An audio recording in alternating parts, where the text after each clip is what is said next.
आलमी सतह पर पेट्रोल की कीमतें मजीद कम होंगी तो भी ये हुकूमत कम नहीं करेगी, क्योंकि IMF के साथ उनका मुआहदा है। शौकत तरीन ने पेट्रोल की कीमतें कम ना करने का हुकूमती एजेंडा बेनकाब कर दिया। बोल न्यूज़ के प्रोग्राम में बातचीत करते हुए साबिक वज़ीर ख़जाना ने कहा कि IMF का ये प्रोग्राम बहुत सख्त है, हमने सितंबर में IMF का प्रोग्राम ख़त्म कर देना था। बोले ये हुक्मरान अवाम पर मजीद टैक्स लगाएंगे, आखिर में सब कुछ छोड़कर भाग जाएंगे।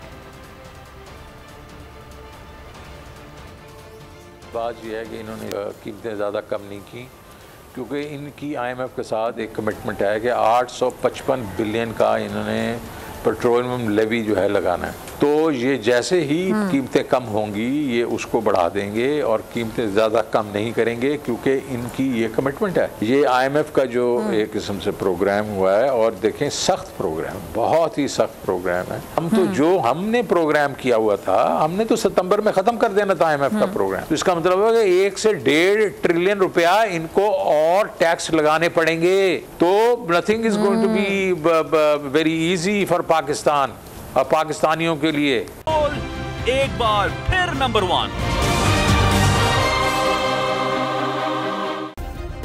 सब्सक्राइब करें और बेल दबाएं ताकि कोई खबर रह न जाए।